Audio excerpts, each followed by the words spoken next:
Ubla Kanuik Pizzy. Today is Tuesday. What day?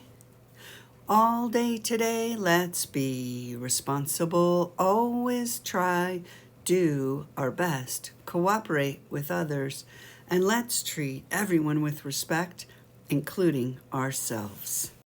I have 3 announcements to start the morning. One is a reminder that today there's EIE with Holly in the 5th grade portable for grades 4, 5, and 6. Looks like they had a blast yesterday. I also want to express my appreciation for the definite improvement in how everyone is handling the water bottle filler stations.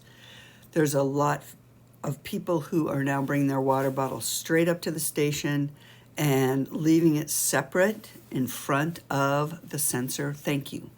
Please remind your friends also that this is not a touch sensor. We don't touch it and we don't stick our face or mouth or hands into the water stream. Thank you very much. My third announcement is about the Nacho Cafe for students 3rd through 12th grade. Remember to get your surveys done, and you can come down to the Nacho Cafe if you finish your surveys today. If you weren't in school yesterday and you get yours done today, we are serving from 2:30 to 3:30. Our main topic today is concussions. We will be talking about what a concussion is, how you might get a concussion, and what to do if you actually do get a concussion or you think a friend of yours might have one. Did you know that one of your fellow students got a concussion last week?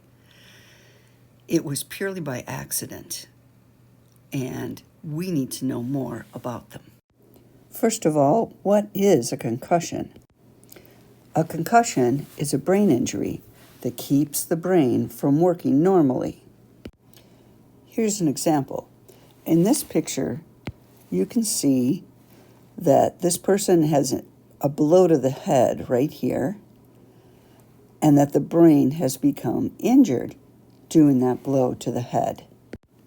People can get concussions from hitting the wall, getting hit by a ball, a blow to the head by a fist or a bat or another object, and even by your head whipping back and forth. Take a look at this little picture. When your head goes to one side and then the other side, your brain bounces around inside your hard skull, and you could get a concussion on multiple parts of your brain. So what's going on inside your brain if you have a concussion? Take a look right here. This area right here is where this person got a concussion. What's happening inside is that the brain cells are swelling, just like you might have an injury that swells on your arm or leg if you get hurt. There might be bleeding, and there might be some damage between the layer of the brain and the layer outside the brain. There might be some tears in that area, just as if your skin might get torn a little bit to the layer outside the brain. So it's like having an injury or a wound on your brain instead of on another part of your body. You're probably wondering, how do you know if you have a concussion or not? Here's some signs and symptoms. A loss of consciousness. You feel disoriented. Your speech might not be clear.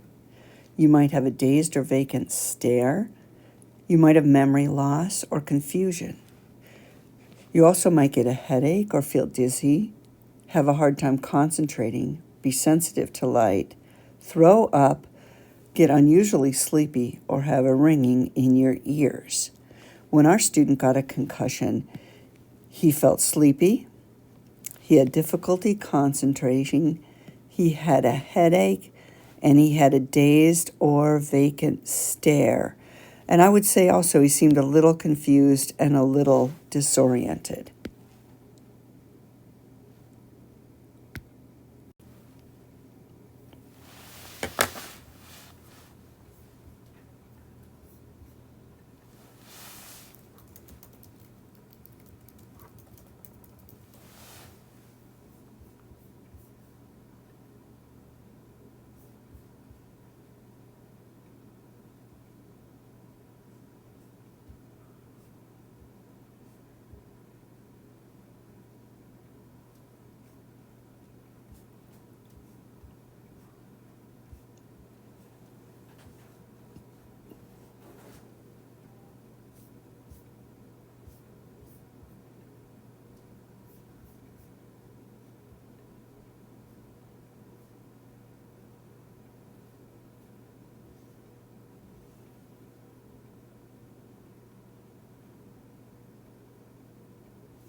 I bet you're wondering, what do you do if you get a concussion? Well, the first thing you do is you go to the doctor and get checked out so they can try to figure out how severe your concussion is. Chances are, after they figure things out, you will get one special thing you really have to do.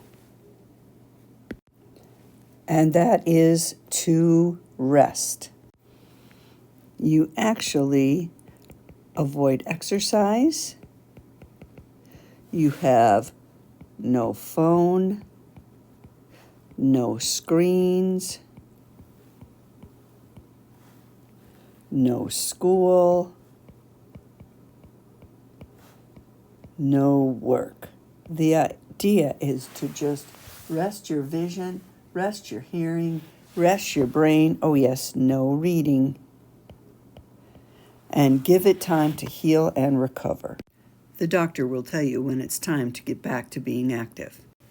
So we learned something really important today. You know how the adults who work in school are always saying, we have to be safe, we have to be safe, we have to be safe. Kind of enough to drive us crazy sometimes, right? But this is why things happen, people get hurt, and we really care about you guys, and I know you care about each other. So if you have any suggestions about how we could make the gym or gym time more safe and avoid accidents, please tell them to your teachers or the other adults around you. And maybe we can think of some good preventative ways to avoid this from happening. Also, don't kick balls in the gym when there's a lot of people around or where there's anybody where you're kicking. Think about what it could mean if that hit somebody in the head, especially in the region right here, your temple, where you don't have a lot of bone protection. Don't throw balls wildly in the gym. A big basketball hitting somebody in the head could cause a concussion. Thanks everybody for listening and for learning, and let's all work together to be as safe as possible. Have a wonderful Tuesday.